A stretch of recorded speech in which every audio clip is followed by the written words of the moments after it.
Kasus dugaan kekerasan terhadap anak di daycare Little Aresya di wilayah Sorosutan, Umbul Harjo, Yogyakarta belakangan ini menuai banyak sorotan usai video penggerebekan yang dilakukan polisi viral di media sosial.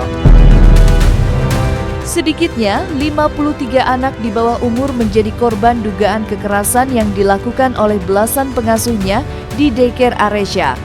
Saat aparat kepolisian melakukan penggerebekan, mereka mendapat puluhan anak dalam keadaan yang mengenaskan. Anak-anak dalam keadaan kaki terikat dan hanya mengenakan popok. Menanggapi kasus yang membuat publik marah, Ketua Umum Komisi Perlindungan Anak Agustinus Sirait buka suara. Lantas, langkah apa yang akan ditempuh Komnas HAM untuk menyelesaikan masalah yang kerap terjadi di berbagai daerah?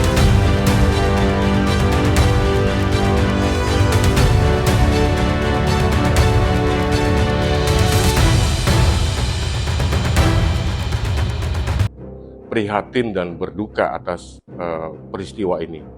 Dan saya menginstruksikan kepada perwakilan kita di Yogyakarta untuk menginvestigasi tentang kejadian ini.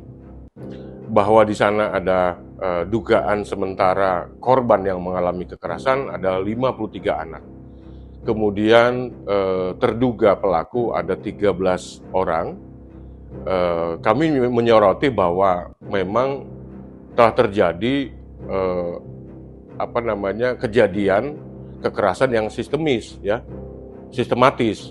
dan ini tentunya kami mendorong atau merekomendasikan agar mulai saat ini setiap kepala pemerintahan baik di gubernur atau di kabupaten bisa mengaudit seluruh daycare yang ada.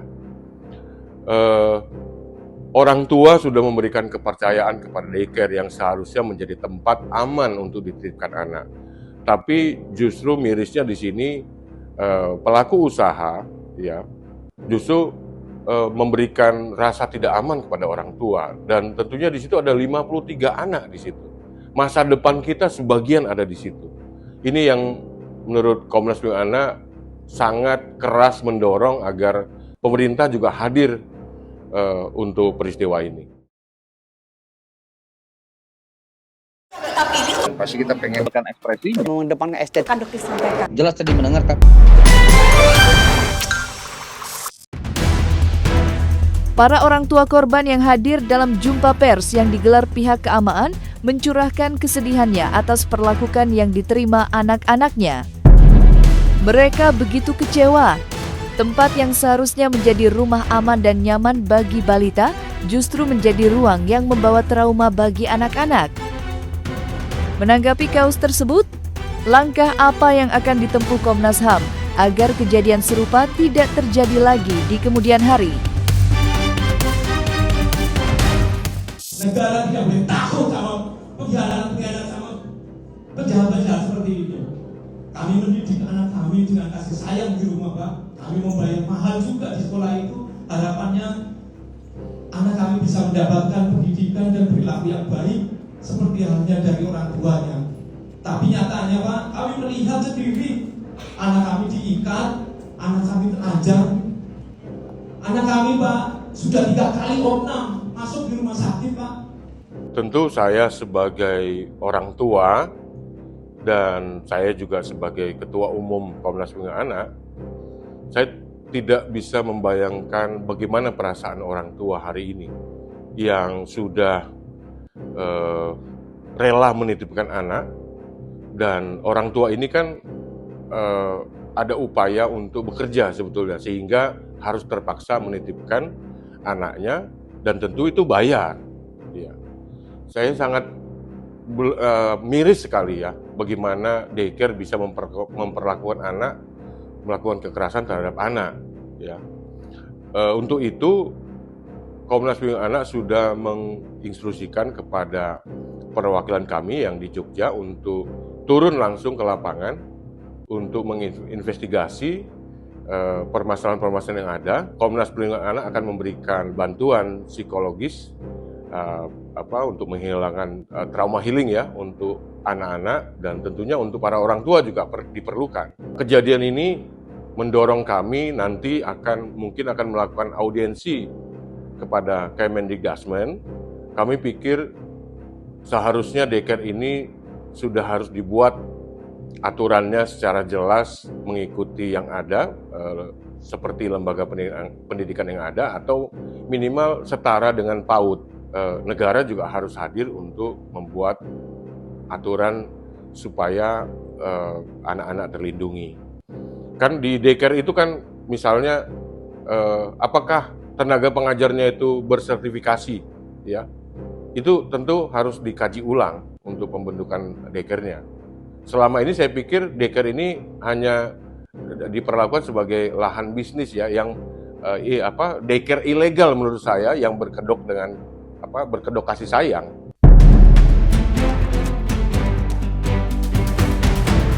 Kasus dugaan kekerasan terhadap 53 anak balita begitu menyayat hati. Tidak sedikit warga yang dibuat geram atas perlakuan tak pantas yang dilakukan para pengasuh daycare Little Aresya. Dari pengakuan salah satu ibu korban akhirnya terungkap, jika ada dugaan brainwash alias cuci otak yang dilakukan pemilik daycare. Sontak saja pengakuan ibu korban mendapat perhatian luas dari sejumlah kalangan, mengingat saat ini tempat penitipan anak seperti daycare dijadikan ladang bisnis tanpa adanya sertifikasi yang jelas dan selalu mendapat pengawasan. Menanggapi problematika tersebut, apa rencana Komnas Perlindungan Anak agar kasus-kasus tersebut tidak terjadi lagi? Kita udah curiga, tapi kita tadi saya sampaikan kan pas waktu saya bertanya tadi, kalau seumpama semuanya itu kan kayak orang tua di brainwash ya. Jadi Budia ini sangat manipulatif banget.